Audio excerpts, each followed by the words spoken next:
Okay, we are recording. Right, Take I'm it going away, to Paul. post a link in the chat. I put it on the meetup thing as well, but if you've not got it, it's in the chat now. And then I'm going to... see, I probably should have done this while you were introducing it so that it all looked dead smooth and everything was just kind of working. Right, there we go. And yeah.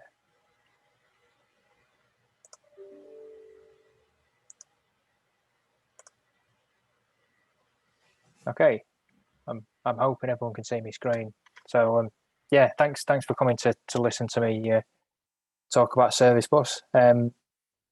If you're new to Service Bus, then this might not actually be the talk for you. I did an introduction to Service Bus at the link that's on the screen at the minute. Can all see this screen? Yeah. Yeah. Okay. Yes. Cool. Good stuff. Yeah. So I did an introduction to Service Bus on that link that's on the screen at the minute. So that's me. I'm Paul Michaels. You can find me on LinkedIn, on Twitter.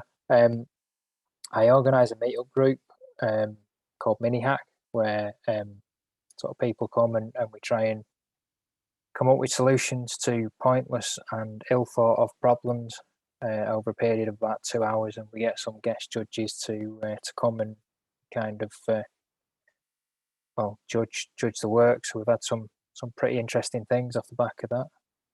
I work at a company called Music Magpie. I don't want to step on anyone's toes, but Music Magpie are hiring, so if you're interested, then come and talk to me. Right, okay. So, oh, before I do this, I've sent a link around, and if this is all working in the way it should, then you all should be able to vote on a couple of questions. Okay, so this was sort of a test question, but just to see if you're kind of paying attention. Good. There's at least 3 people got that link.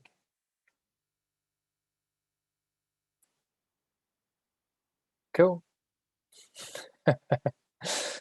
Right. Okay. I'm going to just advance that to the next question because. Right. Okay. Cool. So there we go. Right. Okay. So as a basically looking for, this is the bit in a real life talk where I'd say, you know, who's used a message broker before. Put your hands up type of thing. Okay. So mainly Service Bus, and others.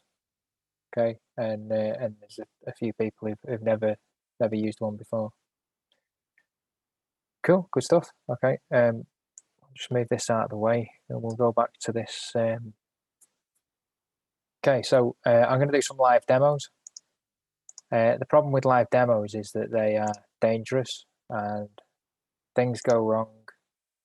So what I'd ask is that everybody just pretends that everything worked and we'll never speak of it again.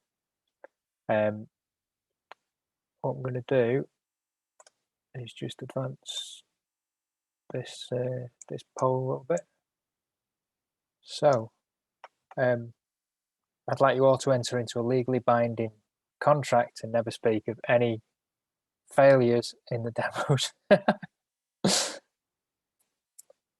Oh, some mercenaries here.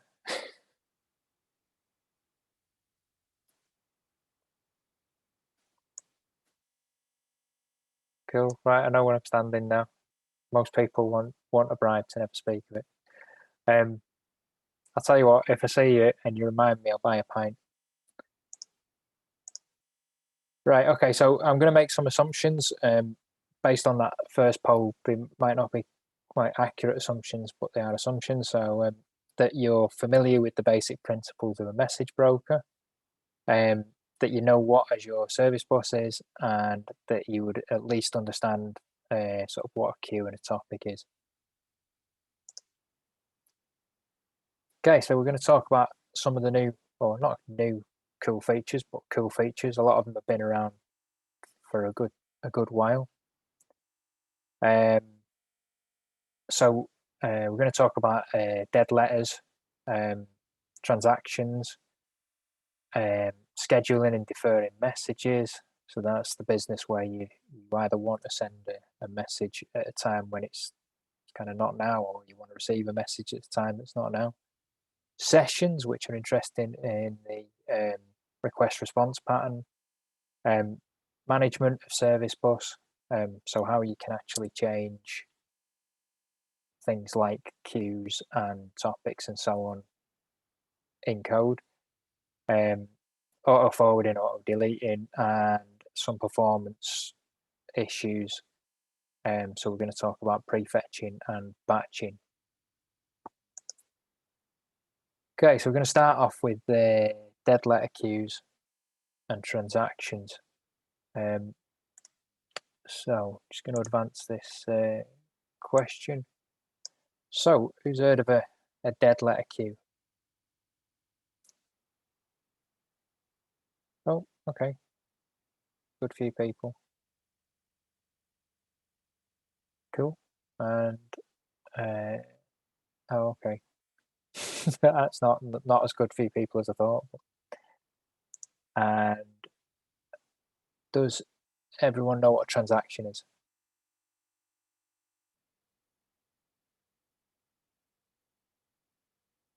Good, that was promising. Cool. Right, so dead letter queues. The problem that you've got with any kind of queue, I suppose, whether it be a real life queue or a virtual queue in a service bus, is that you've got the potential for it to be clogged up. So in this particular example, things are kind of going along, and then at some point something happens and it stops the rest of the queue from processing. So you imagine this in a real life scenario where you're waiting in a bus queue and the woman in front of you falls over or something. So everybody behind you's got to wait, you've got to wait, and until that's kind of sorted out, the entire queue stops. And so the idea behind a dead letter queue is it basically creates a sort of bin to put all those messages in. So it's the same sort of scenario. You'll have to forgive my poor PowerPoint presentations. So effectively, you've got your same situation. There's a message there; it's clogging up the queue. But in this case, it gets put into the dead letter queue, and then we can resume, and the queue continues. That's basically what a dead letter queue is. So I suppose the question is why would you end up in a dead letter queue? What's the sort of service bus equivalent of the person in front of you in the bus queue falling down? In some cases, it can be explicitly put there. So if you've looked at a message and you know there's something wrong with it, you can put it in the dead letter queue. There's a concept of a max delivery count, which is something that you effectively set up when you set up a queue or a topic or whatever. If that gets exceeded, then that gets put in a dead letter queue. So this is you retry it. I think the default is 10 tries. So you retry it 10 times, it goes in a dead letter queue. The message can expire if you've put an expiry on the message and it basically run out of time. That'll end up in a dead letter queue. We'll talk about sessions later, but if you've got a session enabled queue and you don't have a session on your message, then that'll be dead lettered. And more than 4 forward, so we'll talk about that again later on when we're talking about auto forwarding, but it's effectively a way to prevent, I suppose you might call it recursion in message queues. And there's other reasons. Okay, so just getting the highlight here. Yeah. So to create a queue, I mean, obviously, you can use Terraform. You can, as I'll sort of show later, you can actually create a queue in C# code itself, or you can go into the portal and you'll be presented with a sort of interface like this. So it tells you want to create a queue. As with many things in Azure, you have to give it a name, which is unique. Size, this is the max delivery count that I was sort of mentioning before. And then you've got your time to live, which is sort of what we're saying about if it kind of expires. This sort of looks like you should have to set that because it's a dead letter queue, and you don't. You can leave all these blank. When you create the queue, what happens is you get a dead letter queue kind of alongside it as a sort of partner, if you like.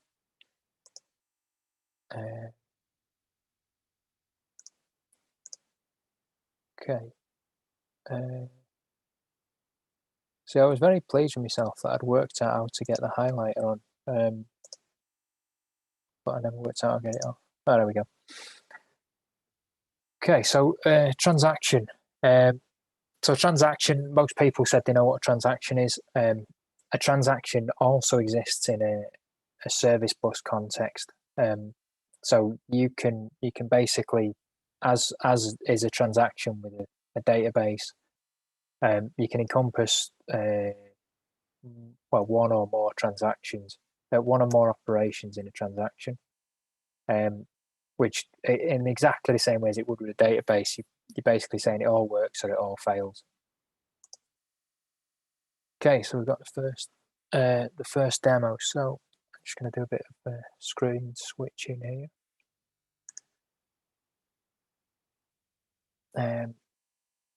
Yep, there we go. Dead letter demo. And okay, so the first thing I'm going to do is I'm going to send a message. Before I do it, I'm going to make an assumption that most people know what a Service Bus Explorer is. If you're not familiar with it, it's basically an open source product that is produced by, not exactly by Microsoft, but by a guy that works or worked at Microsoft, at least at the time he wrote it.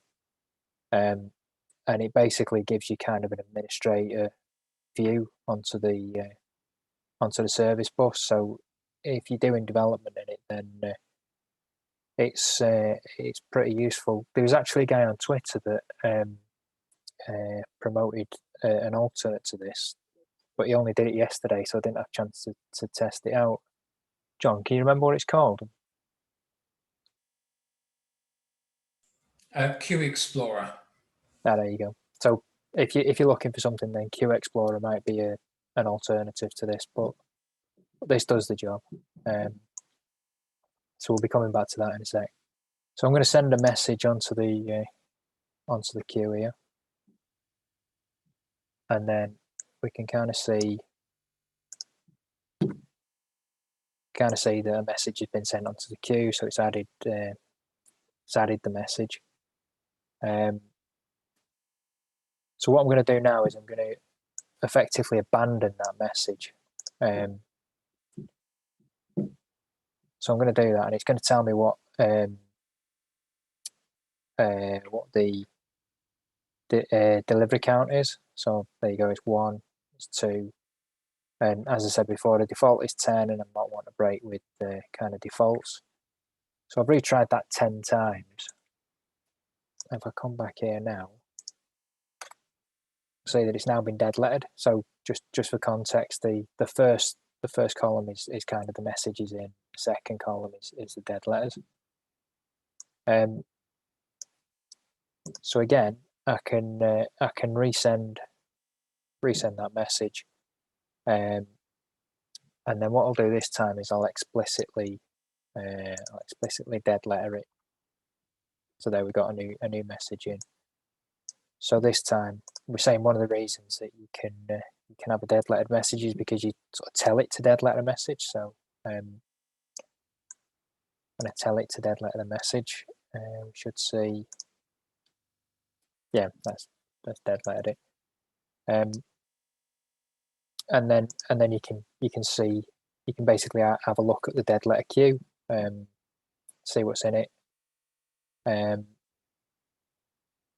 then what I can do as well, and I'll sort of go over how I'm doing this in a second.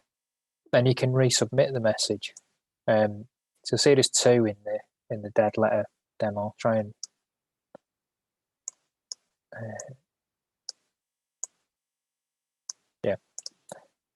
so if I resubmit it, we should see now that, yeah, so one of them has been resubmitted. Now it's actually a bit of a cheat, because that message wasn't really resubmitted. But we'll just go over the code and I'll explain what happened. So for the first demo was just to send a message. All of this is on GitHub. I'll show a link later. And they're all kind of self-contained console apps if anybody wants to play about with it. So effectively, there's not much to show here, but to sort of do much with a message, you get a queue client. Just for context, I've used the same libraries in all but one of these. These are pretty much irrelevant, and Microsoft Azure Service Bus is the SDK. So effectively, to send a message and to do most things in Service Bus, you need a queue client or a subscription client, depending on whether you're dealing with a queue or a topic. And then I'm building up a message body, which is effectively just the time and a GUID, and then building up a message and sending it. But that's not really very interesting. So the interesting thing is, when I'm reading the message, so this is the thing you were seeing where the read count is going up, and this is the bit that we're interested in. So what I'm doing is I'm saying, essentially, get a message receiver for the queue, and then get hold of the message, but then abandon that message. This exact same thing happens if you do nothing. So if I'd have just left this and it'd have floated off the bottom of the method, as soon as it goes out of scope, it'll also abandon the message. So that then builds up, and then eventually, you end up with 10 retries. And then explicitly dead letter in the message. You just call dead letter async. Pass it this lock token, which is with the new SDK is pretty important. So you need that for quite a few different things. But one of which is to kind of forcibly dead letter a message. And then reading the dead letter queue. So there's not much to say. I mean, it's very, very similar to just reading a normal message. The only difference is this thing here. So this is just a helper method that kind of gives you the dead letter path, and then you sort of pass that over to the message receiver. But everything else is pretty much the same as you would do with reading a normal queue. And then finally, if we have a look at the resubmit, I'll sort of show you the smoke and mirrors behind the resubmitting. So you can't really resubmit a message. But what I've effectively done here is I've gone and got the dead letter queue as we've done before in the receiver. I then got myself a queue client for the queue itself. And then what I've done is I've received the dead letter message, and then I've started a transaction. So essentially everything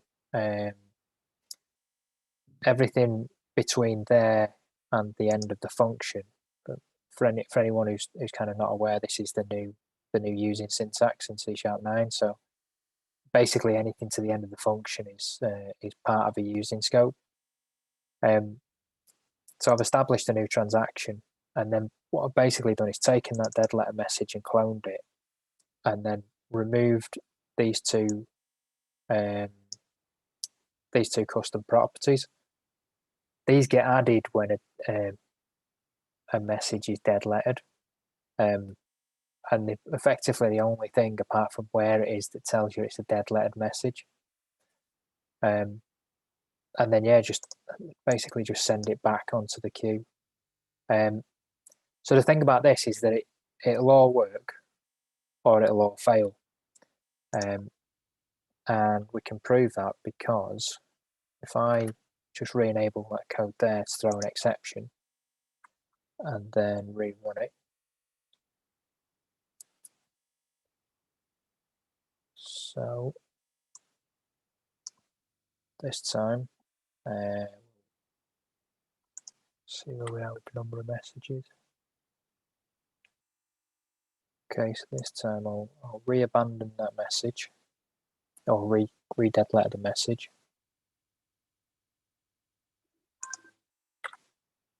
And then if I resubmit it now, that will obviously crash because I've just told it to. But now, if we have a look here, that's basically left it as it is. So it hasn't sent that new message to the queue because it crashed before the transaction was complete. So just put that back in, else I'll forget about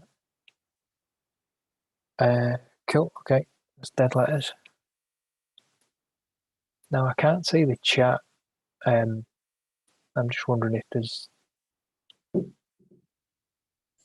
no questions so far. I've asked people to put any questions in the chat if they've got any. I'll just sort of choose my moment to ask them if there are any. Cool, good stuff.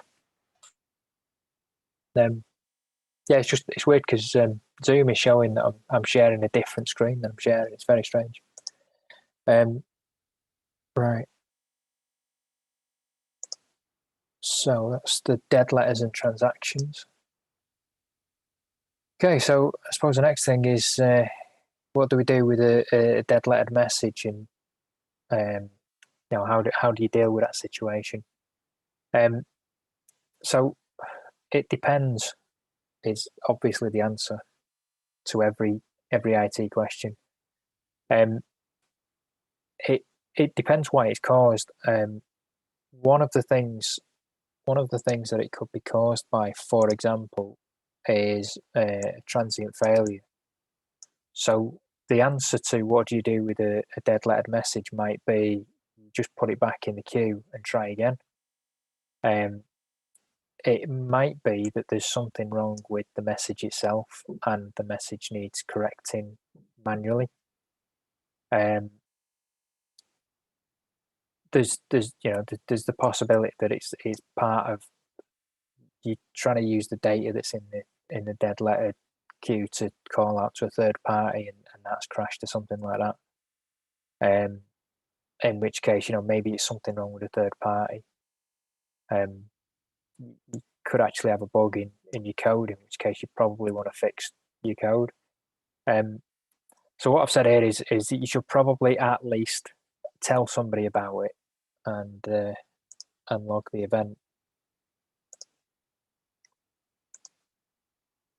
So one of the things that you can do for that, and I've not put this in a demo just because when I was playing about with it, it was kind of too faffy to put in a demo. But you can use a Logic app. So basically, if you've not come across a Logic app, they are part of the, I think Microsoft are calling it like the Power App Suite or something like that. You can start a Logic app and you can get it to execute a workflow of pretty much any complexity you can imagine based on... Alex asked the question, when the message queue goes back in the queue, will it go to the back of the queue? Yes. Okay, pretty clear there. Yeah, so for a Logic app, you can have any kind of complexity. I'd suggest you don't have any kind of complexity, but there's nothing stopping you.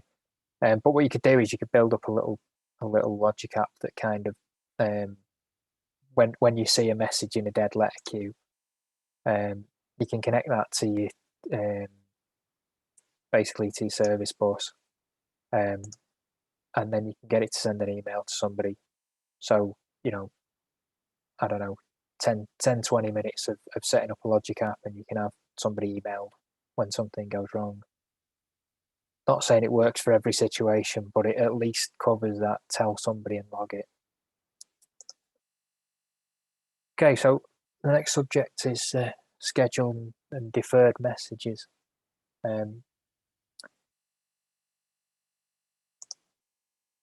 Okay, so a scheduled message, as it sort of says here, allows for a message to be passed from to the service bus and then delivered at a later time.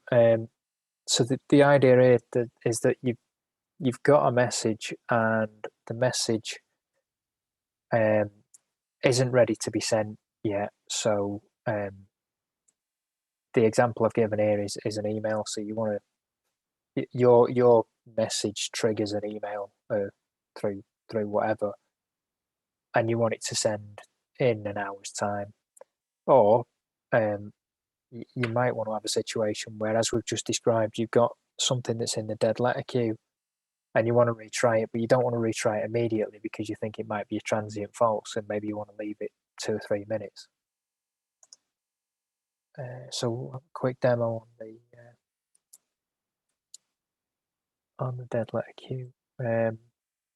Sorry, on the scheduled message. There we go. Okay, so scheduled.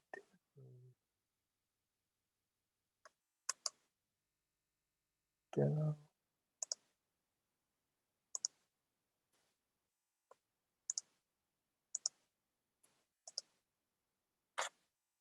Okay, so what we're going to do here is we're going to set this up to receive message, and I'll show you the difference between this and the other received messages we were doing in a minute. And then I'm going to send the message, and it's going to look like it's not worked because nothing's going to happen just yet. And then when I finish warbling on in about 10 seconds time, a message should appear. Yep, there we go.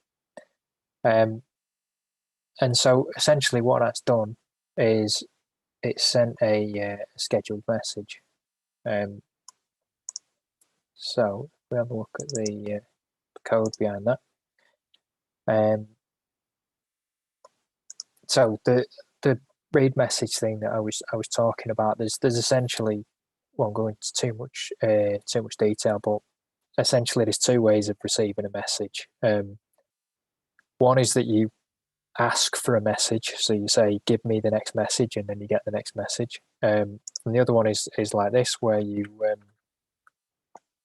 essentially register a message handler, and then whenever a message appears, it will be sort of fed through. So it's like an event-driven process, if you like. And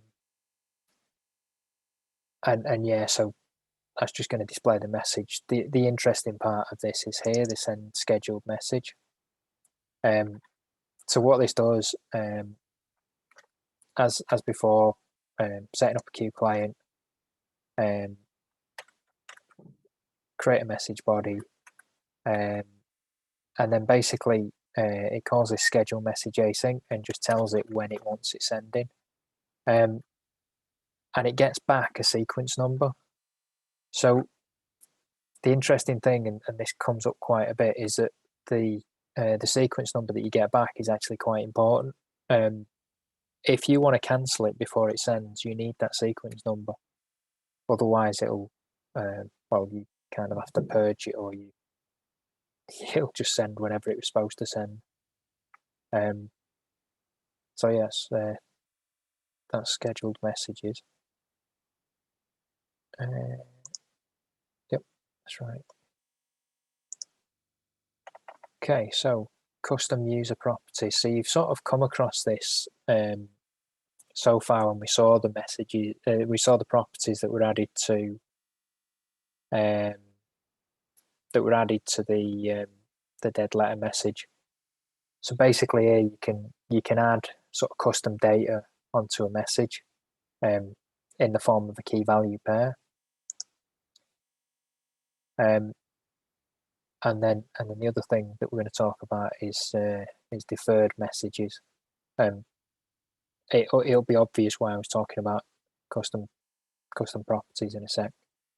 So with deferred messages, this basically is a situation where you allow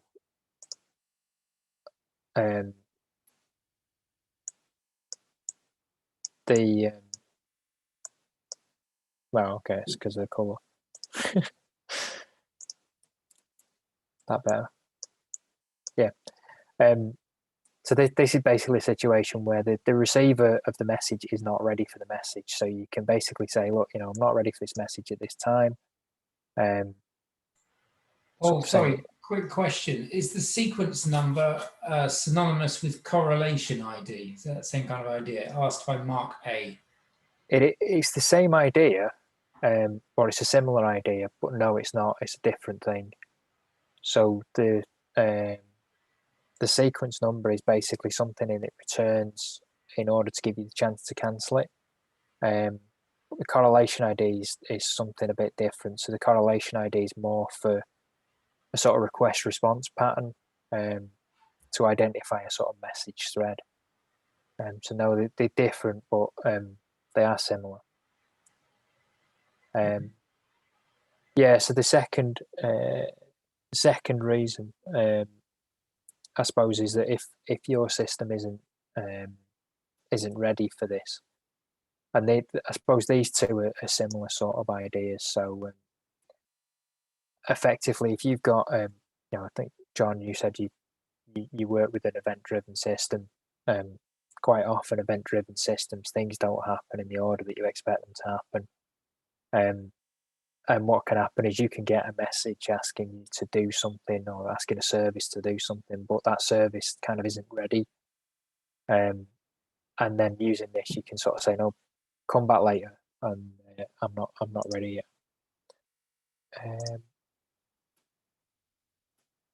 Okay, so we've got a demo on deferred messages. There we go. So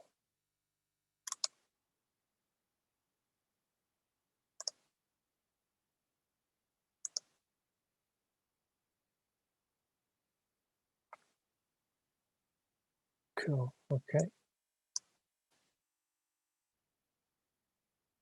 Okay, so we're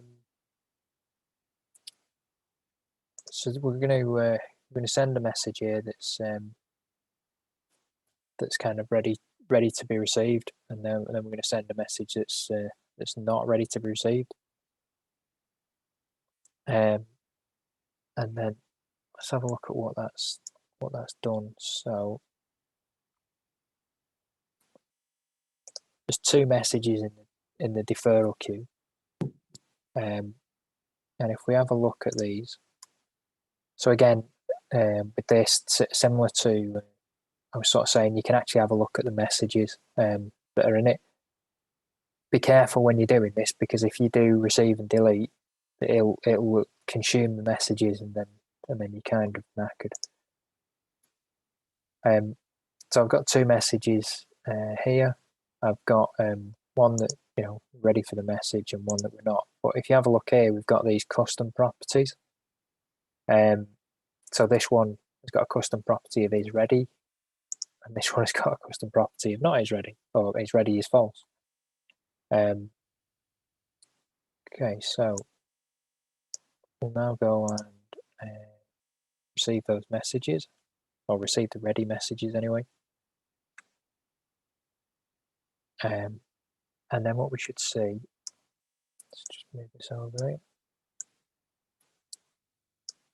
We should see is that one of them messages has been consumed, but the other one hasn't. So effectively, it's we can see that by just peeking at it. So the one that hasn't is the one that's got effectively is ready is false. And then what we'll do is we will receive the deferred message. It's actually quite important that, oh dear, remember everyone's contract. Yeah, so what I'll do, I won't try and rescue that demo, and I'll explain why. So I'll talk through the code. The interesting thing with that is that if you kind of get it in the wrong order, you can lose the deferred message, and it's pretty difficult to kind of get the sequence number back. So I'll talk through the code and explain why. So essentially, we're sending two messages here, and we're passing through a custom property.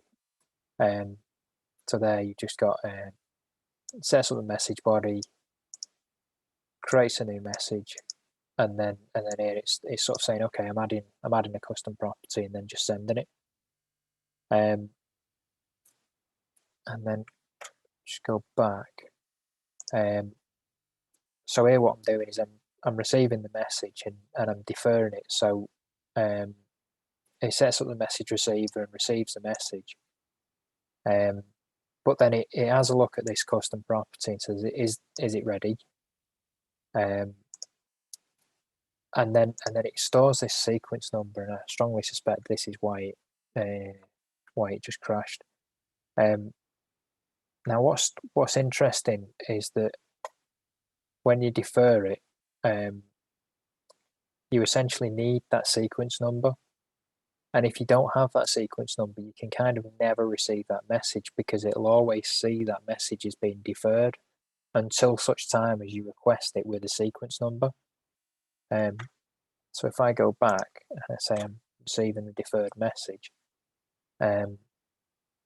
what it does there is it's as before sets up the message receiver, but then it tries to receive this deferred message, but with that sequence number. So you can, using Service Bus Explorer, you can kind of see the sequence number of the deferred message and so on and so forth. But yeah, rather than trying to debug that halfway through a talk, I think I'm better off invoking the contract. Right. Okay. Moving swiftly on. So if I could just step in there for a sec. So Alex asking a general messaging question. Are messages generally processed sequentially or concurrently by the subscriber? So that is a good question. And the answer is it depends. They are always processed sequentially by a single subscriber, but not always in a first in, first out order. However, if it's session enabled, as we're coming into, then it is guaranteed to be first in, first out. It will likely be first in, first out. If you have multiple subscribers, then it can be concurrent. So it kind of depends on how you're consuming your messages. Does that answer the question? I think that's a good answer. Yeah, so it depends on your consumer architecture, basically, because you're going to have competing consumers, both feeding off one message queue. So Tom has asked another question. I'm not, yeah, Alex says that's great. Tom says, can you pull back all deferred messages? I'm not quite clear what Tom meant by pull back, but maybe you do. You sort of, I think I know what he's asking. So basically, with the deferred messages, you can sort of look at them. So if you look at it, I've got a deferred message here, and it's essentially stuck. So if I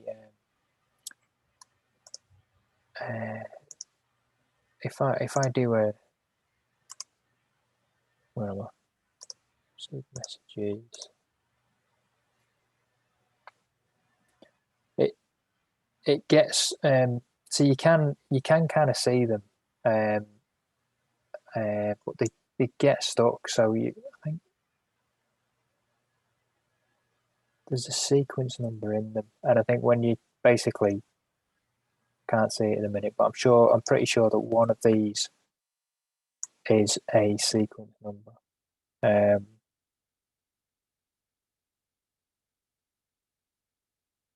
Or maybe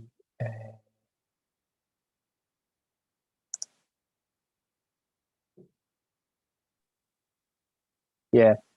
Let me get back to you on the there is definitely a sequence number here that you can get, and when you get it, oh, it's there, it's right in front of me. When you get it, you can kind of retrieve it in that way, if that's what you mean. Oh, and in fact, actually, I've just realised it's there as well. Okay, thank you. Any more questions? No, that's fine for the moment, yeah. Cool. Okay, so we'll move on to sessions.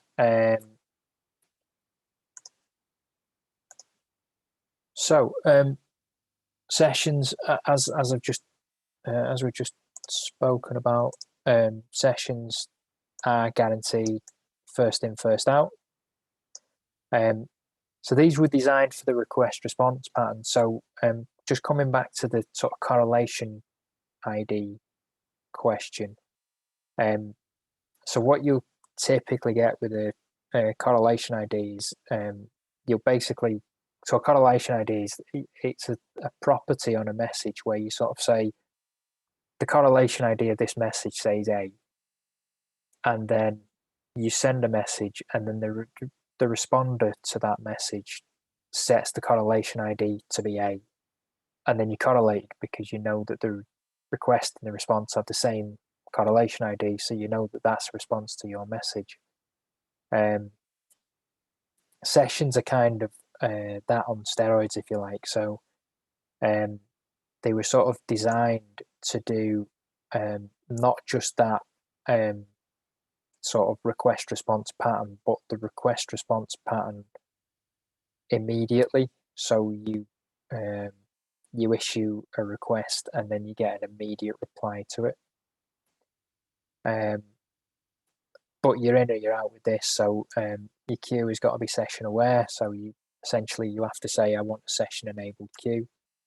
And the other thing is that you can't have this on a basic tier, so it costs a bit more money.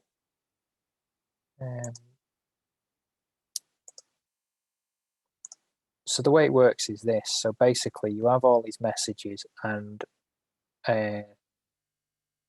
Service Bus creates 2 virtual queues, or n number of virtual queues, depending on how many sessions you've got.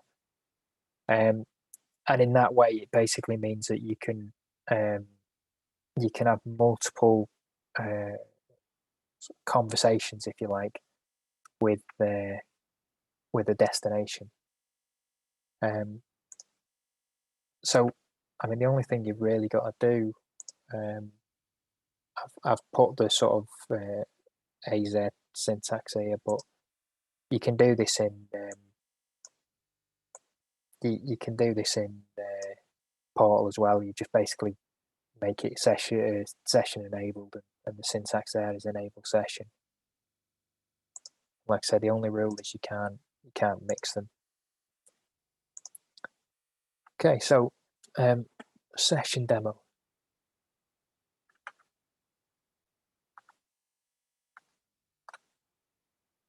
Okay, so session demo.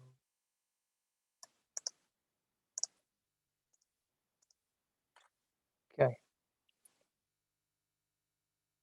So with this one, what we're going to do is we're going to send a message, and then we're going to effectively talk between two instances of this to kind of get a request response pattern running. So we'll start off with sending a message. So we should be able to see that message appear. Yep, there we go, queue session demo. Okay, it's got a couple of messages there. And then if we have a look at what those messages are, I've got one message and one noise message. Okay, so now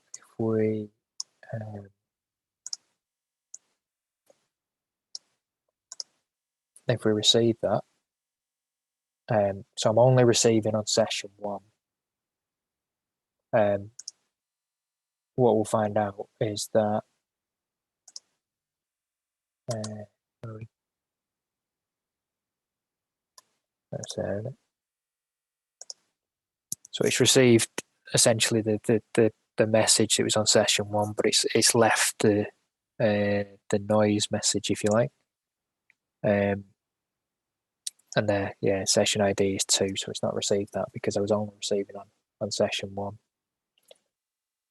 Okay, so what we're going to do now is we're going to launch a second instance of that.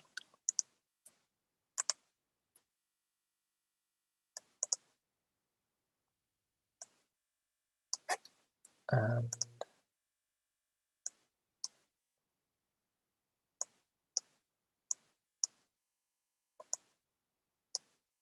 okay, so we can see everything, and then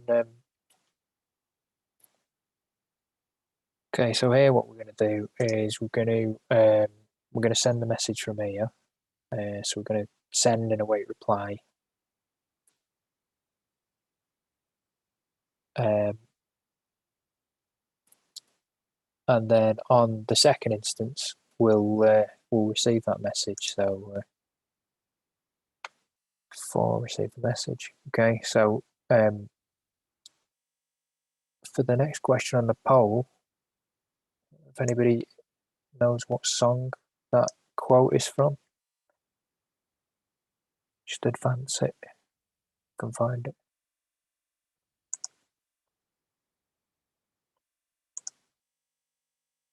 So see if anyone's got any musical knowledge here.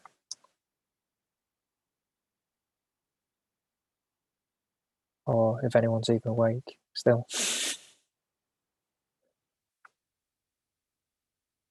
Right, cool. 2 people got it right.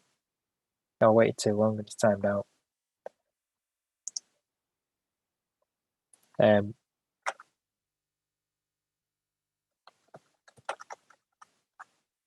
On that again.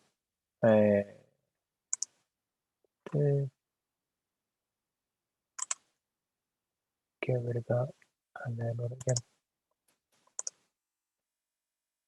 Okay, so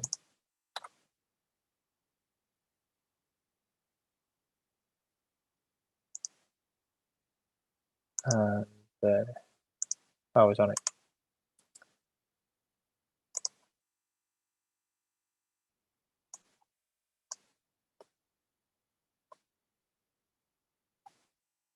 Where was it? There we go. Okay. So what we're doing is we're sending the wait and reply there and receiving the message here, which comes up, and then back on here we're going to reply to that message. Then, as you can see, it comes back here, and the 2 people that guessed Pink Floyd were right. So essentially, let's have a look at code. See how that worked. So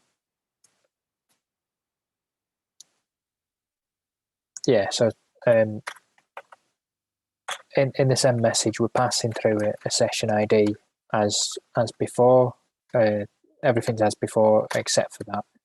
So there's essentially a property that Service Bus provides, session ID, which the same with correlation ID. Really, it's kind of you could sort of roll this yourself and pass it through as a custom property or something, but they've kind of done that for you. And then reading the message, what we're doing is we're basically saying, okay, slightly different syntax. We'll accept a message based on the session, and then you just pass through a session ID, and it'll only receive messages for that session. And then all I did here with the request response was I essentially sent a message based on the session ID of session 1 send, and then waited for session 2 reply. And then in the second instance, I read that message, essentially look for session 1 send, and then sent the reply back to session 2 reply. So you can kind of have the conversation by using those sessions. A good example of a use case for this is if you want to call, instead of having an API call or something like that, you can actually rig up your, I suppose for want of a better word, API method to just listen. Instead of being an API, it can just sit there and it can listen for these messages and then reply with the response. And the good thing about that is you've then got no coupling, or I suppose you've got a coupling to an extent, but not to the extent as if you have to actually call an API method. Okay, let's go back to presentation.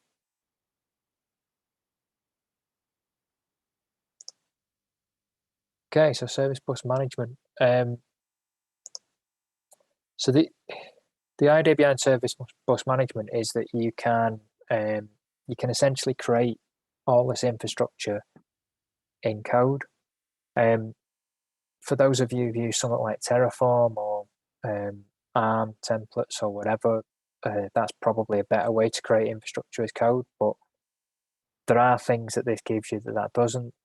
For example, if you were to want to create a queue on the fly or remove a queue on the fly or whatever it is, you can't really do that with Terraform.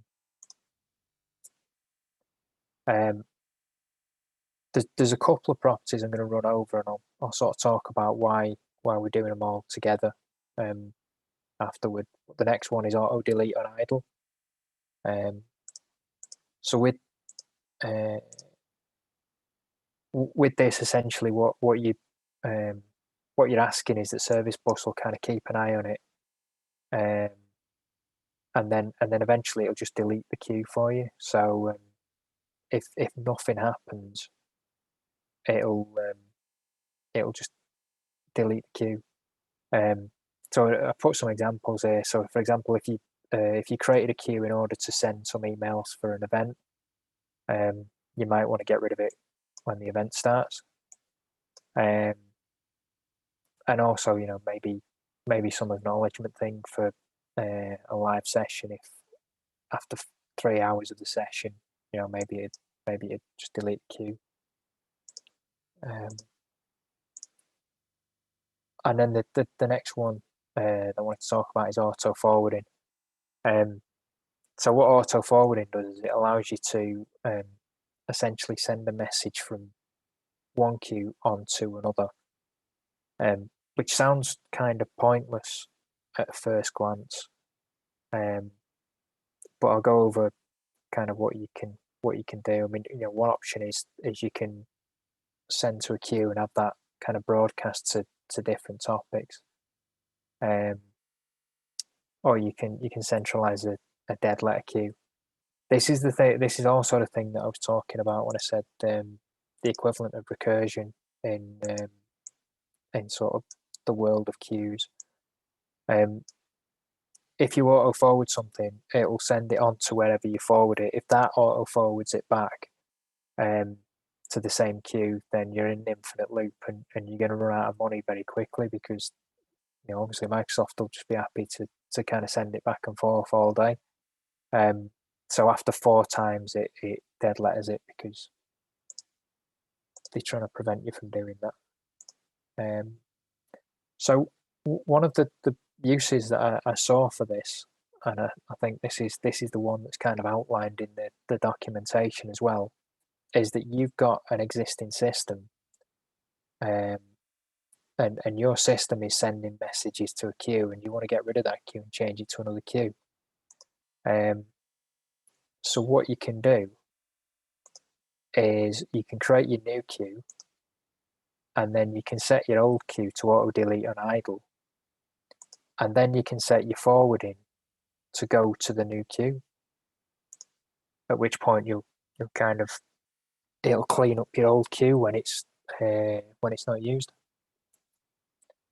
Okay, so we've got a demo on sort of all that comp, the auto forwarding, auto delete, and service bus management. Okay. So start.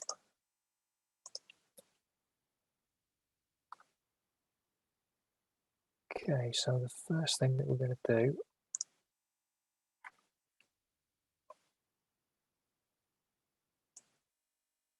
so if we have a look at the service bus queue, sorry, the Explorer, what I'm going to do is I'm going to create some queues. So press 2, and you notice that there we go, two queues have kind of popped up. These are the auto forwarding demos. I'll just show you that we can actually delete them. So if I press 1, they should just disappear, and then create again.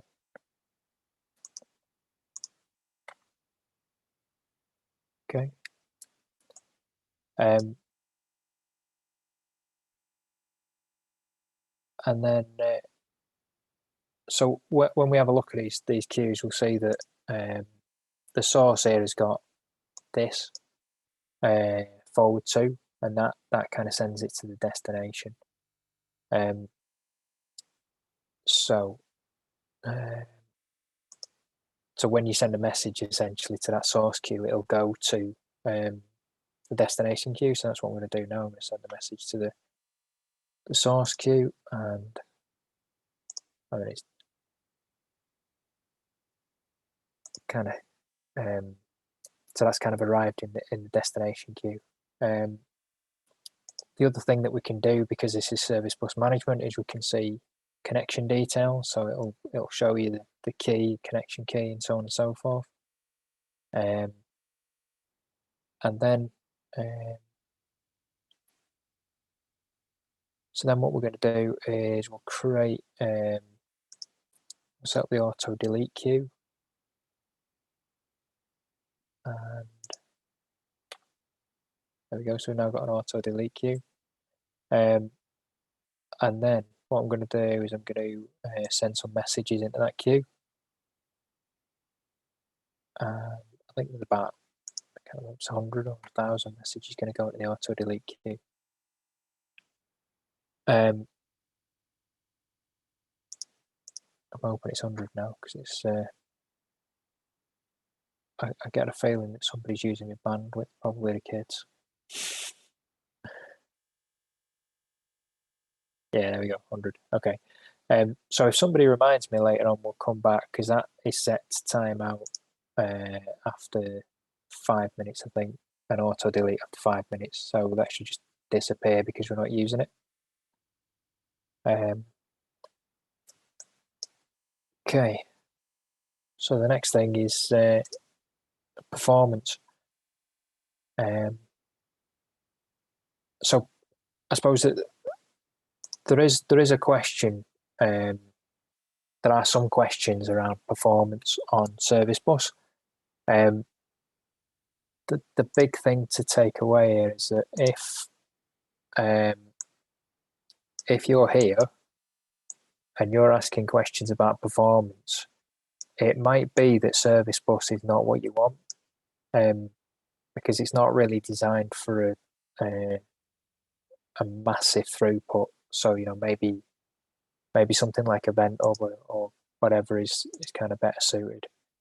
The other thing to remember is that receive and delete is faster than peak lock, just because you've only got one trip to the server instead of two. And finally, with some of these techniques, just be careful, because by using them, they might create more problems than they solve. Okay, so there's effectively two methods of speeding this stuff up, but they both essentially break down to one method, which is it's trying to reduce the number of calls that you make to the server, and they do it in subtly different ways. So the first method is batch, and basically what this does is it means that you can send more than one message at a time. So you can use it to send or receive in batch, and from the send point of view, there's not a lot of downsides to it. So if you've got more than one message and you want to send it, it's a reasonable idea to send it in a batch. There are some issues with a batch receive, and essentially the reason is, and the same is true for prefetch, but we'll come back to that. When you do a batch receive, what you're basically doing is you're receiving the message at the point that you receive that batch of messages. So if you receive 100 messages, each one of those 100 messages, so there's two situations here. There's you receive and delete, in which case each one of them 100 messages is deleted as soon as you receive that batch. So if your program crashes during the process of that batch, those messages are lost. And the second situation is where you've got peak lock, in which case you've not lost the messages, but those messages are locked. So while you're processing those 100, you can actually have a timeout, and some of them can kind of end up back on the queue, or so it can, in some cases, even slow you down. The other thing to remember is that when receiving it in a batch, it doesn't necessarily receive the number that you've requested, but we'll come back to that in a minute. Are there any questions, by the way, John? No, I've been keeping an eye out. If there are, I will butt in at an appropriate moment. Cool, good stuff. Okay, so I mean, possible reasons that you might want to use batch. Like I said, with a send batches, there's quite a lot of reasons why you might be using it, but with receive, that's a bit more of a nuanced use case. But you might want to replay a sequence of events, for example, that got held up. You might have a high throughput, so dozens or hundreds of messages in a batch. I put an email spam bot, which was pretty much, I don't know why, when I was writing this talk, I think email was the thing that was on my mind, so I kept on using that as an example. Okay, so prefetch, as I was saying, it's similar to batch. The difference is that with a batch, batch receive is effectively a method. So you receive and you tell it how many you want to receive, and that's kind of a method. Whereas prefetch is a configuration setting. So as you receive, the service bus engine will try and sort of second guess you, and it'll go and get you more messages. But the exact same problem applies. So if you're peak locking, you'll be locking those messages, and if you're receiving and deleting, you could be losing those messages. But it's worse with prefetch because you've not explicitly done it. It's just kind of service bus is second guessing you. So like I said at the start, it's caveat emptor. Okay, so we've got a demo. There.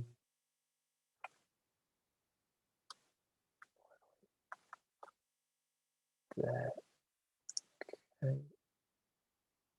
So this one.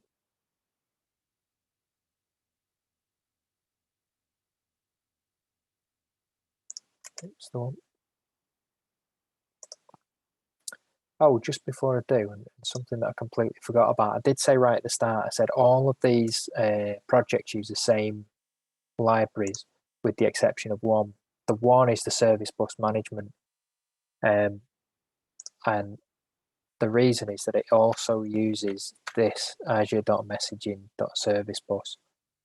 There are actually 3 versions of a service bus management library by Microsoft, but this is the one that they recommend now, as far as I know, or at least, maybe a week ago that was a recommendation. Whether they've written a new library and it's changed since then, I don't know. But that was the one that they recommended at the time this talk was last edited. I don't know why I've done that. Right, okay. Okay, so what I'm going to do here is I'm going to send some messages to the service bus, and then I'm going to send them batched, and then we're going to see the performance difference. So send the first one.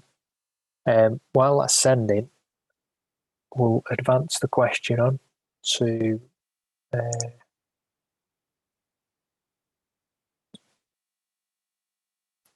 hey, I've missed the question. Damn. Okay.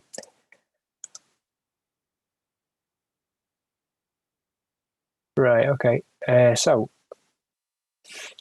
the question is, how long do you think it'll take to send the 1,000 messages?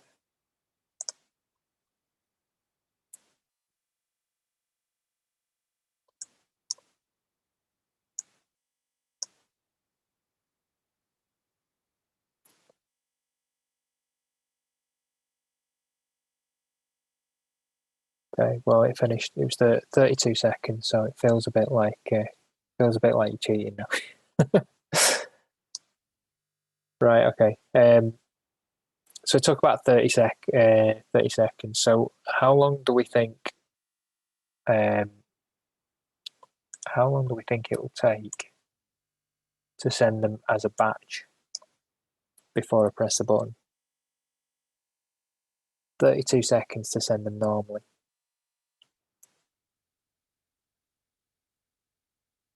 Yep. Okay.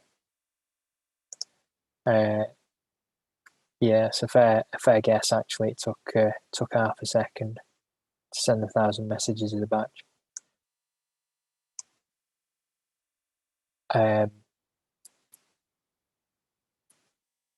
Okay, and then so what we're going to do is we're going to receive those messages individually, and I'll advance this as to how long do you think it'll take to receive those. There's no rush to reply because it does take a while. I feel like I'm giving it away.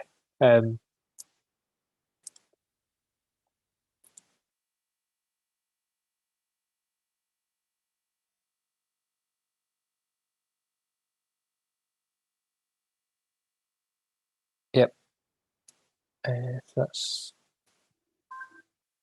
yeah. So I mean, it takes a while to receive the 1,000 messages individually. What we're going to do next is we're going to receive them as a batch. So I won't answer the question as to how long it takes to receive the 1,000 messages, but it's I can tell you that the less than 5 minutes got it right. The next one is how long do we think it'll take to receive those 1,000 messages as a batch?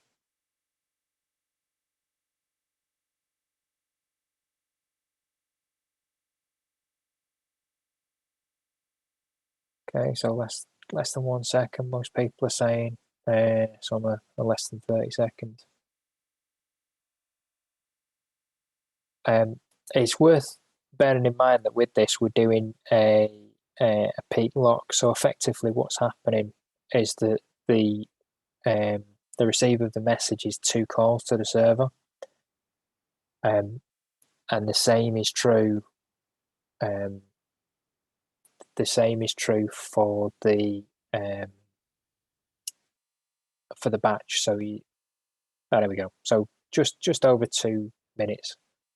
So we'll receive that as a batch, and so you got that right. Where are we?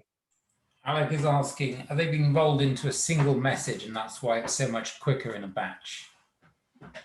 Not a single message, but a single call. So I'll show that in a bit. But yeah, it's for the send it's a single call, and for the receive it's 2 calls. So in terms of that, who guessed less than 30 seconds? Yeah, those 4 got it right. Is there a prize at the end of this poll? There isn't a prize, and even if there was a prize, I have no way of telling who's answered what. Sad face. Okay, yeah, cool. And then right, so we've got some prefetch examples, but I'm gonna kind of leave them just because of the length of time that that took. But effectively, the same is sort of true with prefetch broadly. But if we just have a look at the code here, so send messages. What we're doing, we saw it before, exactly the same thing. I'm just put it in a loop, and I'm sending it one at a time, which means it's essentially calling the server 1,000 times. With send message batch, and I don't know if anybody's ever used the previous version of kind of the SDK, but essentially there was a separate method there that said, send batch or something. I can't remember exactly what it was. With this, all you do is you say you build up a list of messages, and then you just call send in exactly the same way, but instead of passing it one message, you just pass it a list of messages, and it'll just accept it. So it's quite a neat little improvement they've made.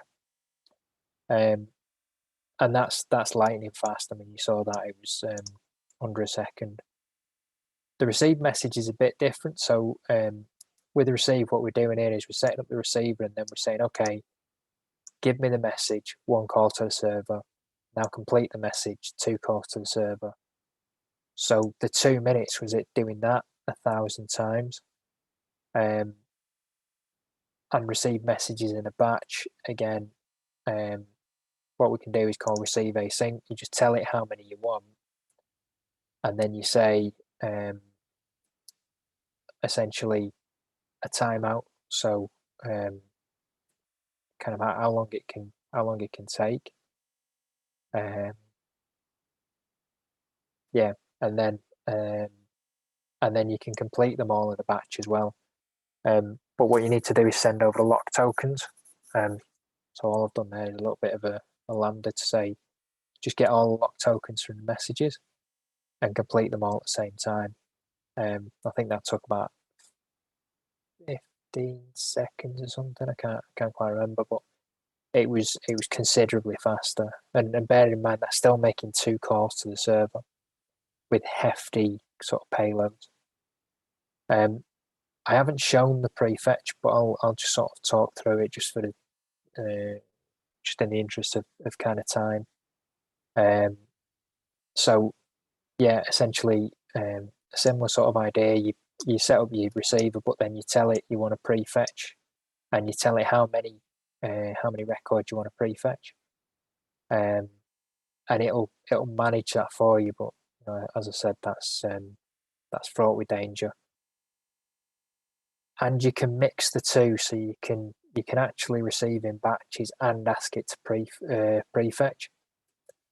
Broadly speaking, if you do this, you'll end up tripping yourself up.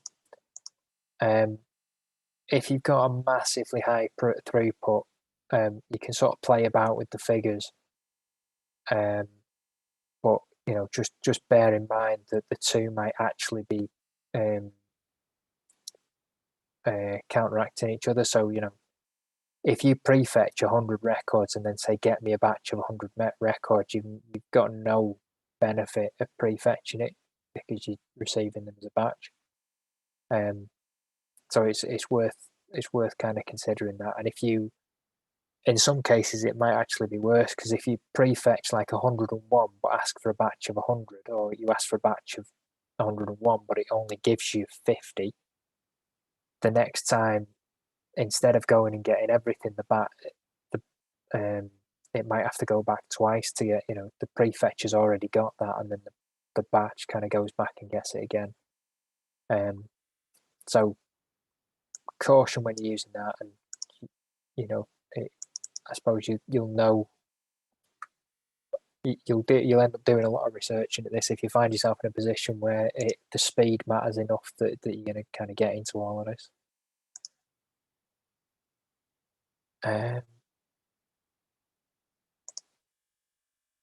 Okay, yes, that's basically what I was saying. So prefetch is a configuration, whereas the receive batch is just an operation. Okay, and that's pretty much the end of the talk. That's the introduction video that I mentioned at the start. All of this is in a GitHub repo there. I blog at pmichaels.net, and that's a link to the MiniHack group that I run. Any questions that anyone's not asked? Thanks, Paul. If there's any final questions, please put them in the chat, or just ask them. That would be great. In the meantime, while people think of their questions, I'd like to mention next month's talk. We've got Electron Desktop Development for Web Developers by Chris Woodruff, so that should be a really good talk. That should be our last Zoom. If the COVID thing goes according to the government plan, that should be our last Zoom meetup, and then we should be back to face-to-face. I appreciate lots of our members are looking forward to that. I certainly am, meeting with you and chatting about code. Paul, I think you can put those links on the meetup site so people can get access to them after this meetup. That'd be great. Link to slides. I'm going to upload the video to our YouTube channel on LeedsSharp tomorrow. And if you want to follow us on Twitter, that's at LeedsSharp as well. Robert Parker says, thank you, Paul. Some good tips and tricks. I think that was, Thanks, Robert. was great. Are there any more questions? Apologies for running over a little bit. Well done for everyone staying on this. We did run over a little bit. Cool. Well, I learned a lot. Certainly, last couple of seconds. For any questions? Right. Well, we'll wrap it up then, and have a good evening, everybody. Thanks. Cheers. Thank you. See you later. Bye.